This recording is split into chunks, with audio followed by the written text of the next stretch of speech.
In this video, we're going to look at the idea of path dependence. In markets where there are multiple standards, what happens at the beginning has an effect on the outcome of the market. So let's think about the video cassette recorder market. Why did VHS triumph over Betamax? So VHS was the standard produced by JVC and Betamax was produced by Sony. In 1974, Sony introduced Betamax to other manufacturers and intended for it to become the single format that everyone produced and used. But JVC went on its own and introduced the VHS in 1976. In the diagram, we can see the market share measured on the left vertical axis and the installed base of VCRs on the right vertical axis. You can see that the Betamax market share is declining over time. It starts from 100%, and by the time we get to 1988, it's about 10%. So over this period, the VHS market share increased rapidly, and eventually VHS won the videotape format war. So in the beginning, up to about 1980, there was a very slow increase in the number of VCRs sold.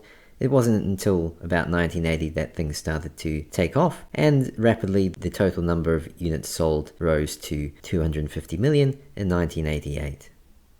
Now, why did VHS triumph over Betamax? Well, there are various things that might have determined the winner.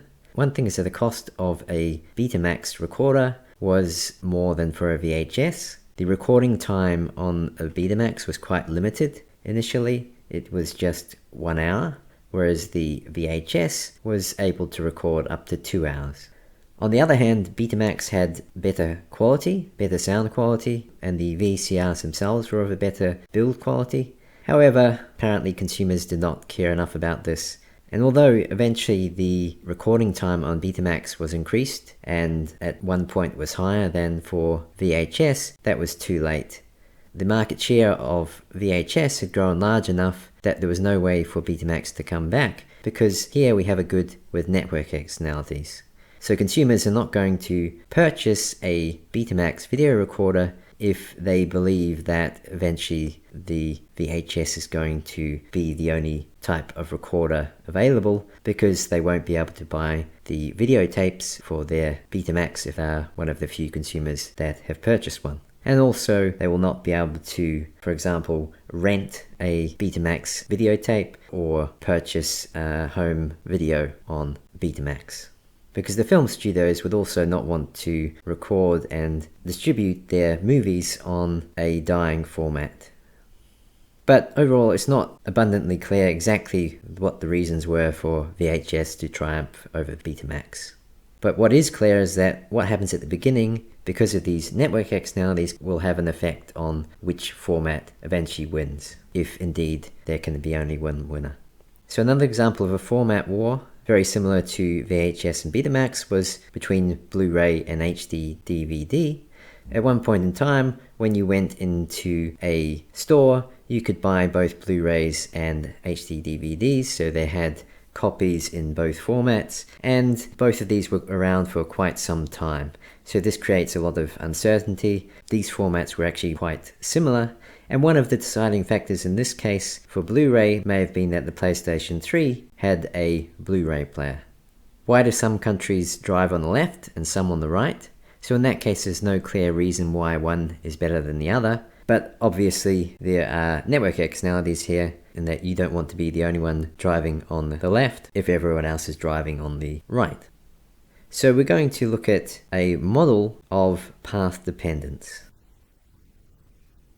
In our model, we have two versions of a technology, A and B. These are incompatible technologies. These technologies exhibit network externalities, and because they're incompatible, the network size for technology A is the number of people who have technology A, and the network size for technology B is the number of people who have technology B. In our model, we have two types of consumers, A fans and B fans. An A fan has an inherent preference for technology A. That is, if equal numbers consume each technology, then A fans prefer A. This inherent preference for technology A of the A fans is captured by U. This is an extra utility that an A fan gets from A compared to a non-fan. Both types of consumers get network benefits. The utility of each technology is increasing in the number of consumers consuming that technology. In the table, you can see the utility of each type of consumer. In the first row, we have the utility of an A fan. An A fan is willing to pay NA plus U for technology A. So NA here is the network benefit from purchasing A, and U is the extra utility they get because they're a fan of technology A. The A fan gets a utility of NB from purchasing technology B. They only get the network benefit. And similarly for a B fan. Now let's think about what's going to happen in this market. Now if the size of the networks is the same, if NA equals NB, then the A fans will buy A and the B fans will buy B. However, it might be that a B fan eventually prefers to buy A. If the size of the network for technology A gets large enough compared to the size of the network for technology B, then the extra network benefits B gets from technology A will mean they will prefer to buy A over B. So what is the precise condition? Well, we just need to compare the utilities of a B fan for A and B. So we're comparing these numbers in the second row of the table. A B fan will prefer to buy A if NA is larger than NB plus U. We can rearrange this to express it in terms of the difference between the size of the two networks.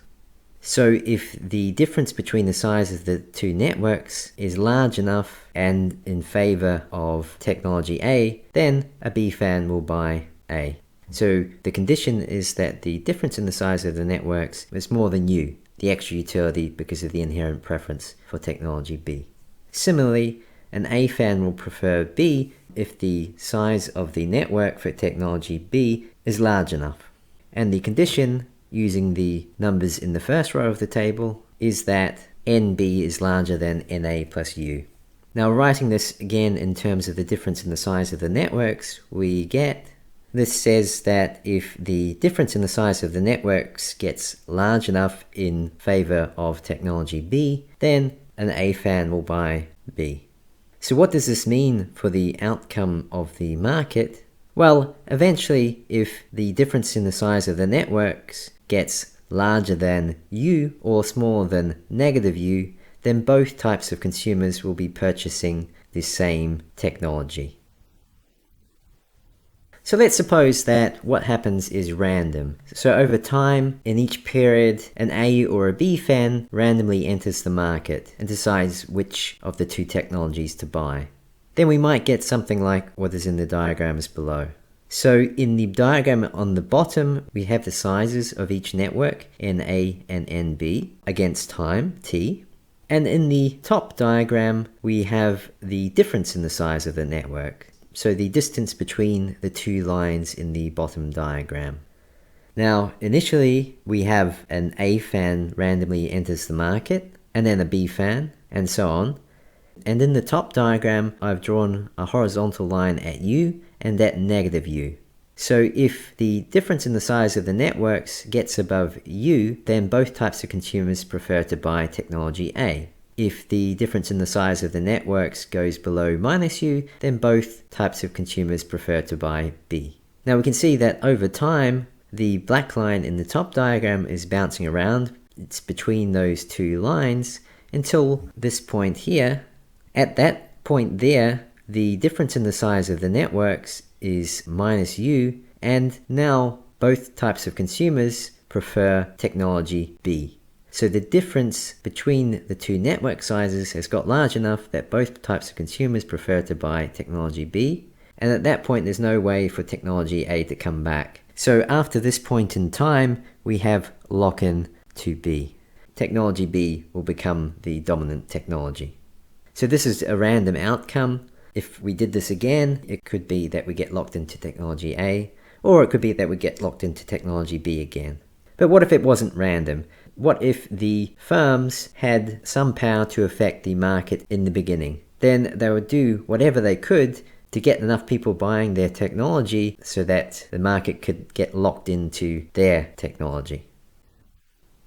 Now, one implication of this model is that the industry could become locked into the wrong technology.